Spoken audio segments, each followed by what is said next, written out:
मैं क्या करूँ जिससे मेरी इंग्लिश अच्छी हो जाए? मैं क्या करूँ? फिर से मॉक टेस्ट में अच्छे नंबर नहीं लाए जाते। मुझे वोकैब याद नहीं होती, मुझे ग्रामर्स के रूल याद नहीं होते।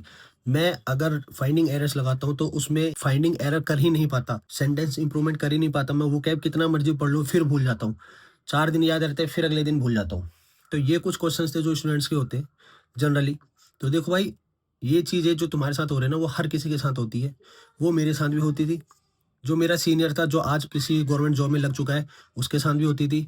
जो बिगिनर होता है, उनके साथ ज़्यादा होता है। देखो, कोई भी चीज़ ना एकदम नहीं हो जाती, ठीक है? जो भी बच्चा कॉम्पिटिशन की तैयारी कर रहा है, इसमें 4 चीज़ें फ़ोकस करो हमेशा। फिर वो चाहे कोई सा भी सब्जेक्ट हो, चाहे इंग्लिश हो, चाहे रीज़निंग हो, चाहे मैथ हो, चाहे जीएस हो। इन सब में से 4 चीज़ें इंपॉर्टेंट होती है, जो तुम्हें करनी पड़ती है कॉम्पिटिशन की फील्ड में। पहला होता है रिवीज़न, दूसरा होता है कंसिस्टेंसी, तीसरा होता है प्रैक्टिस, चौथा होता है एनालाइज़। एनालाइज़ करके ही तुम्हें पता चलेगा कि तुम्हारा जो कॉम्पिटिशन में क्वेश्चन्स आ रहे हैं, वो किस तरीके के आ रहे हैं।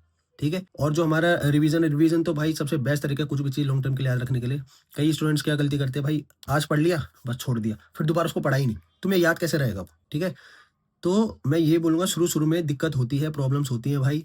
तुम डिमोटिवेट होके मत बैठा करो कि भाई यार हो ही नहीं रहा, मेरे से तो याद ही नहीं हो रहा। कोई बात नहीं, नहीं हो रहा तो अगली बार प्रैक्टिस करो और तैयारी करो, अगली बार हो जाएगा याद। देखो भाई, एक ही दिन में तुम्हें 200 तो वोकैब याद होगी नहीं।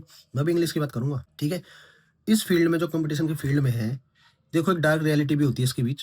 पहली चीज़ तो देखो, हमारी कॉम्पिटिशन में ना अगर 100 बच्चों ने फॉर्म भर रखा है, तो उसमें से 20 से 25 बच्चे ऐसे होते हैं जो इंग्लिश मीडियम से पढ़े होते हैं।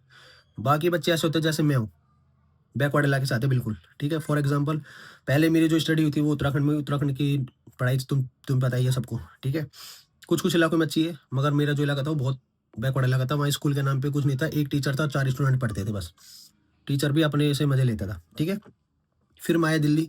दिल्ली में मैं रहा हूँ बुराड़ी में। बुराड़ी में आपको पता ही है कैसे लैंग्वेज है, बैकवर्ड इलाका है बिल्कुल।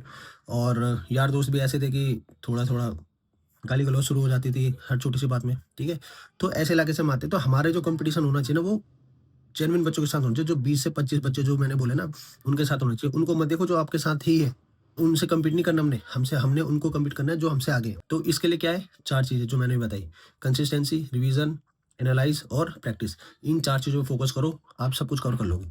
जो बोलते हैं वोकैब याद नहीं होती, इस इन 4 चीज़ों को फ़ॉलो करो, वोकैब याद होगी। मैथ नहीं होती, वो भी हो जाएगी। इंग्लिश के कोई से भी क्वेश्चन्स हो, ये चीज़ करोगे तो हो जाएगा। एनालाइज़ ज़रूर करना है हर चीज़, तभी आपको आइडिया होगा कि हाँ, किस तरह के क्वेश्चन्स आ रहे हैं।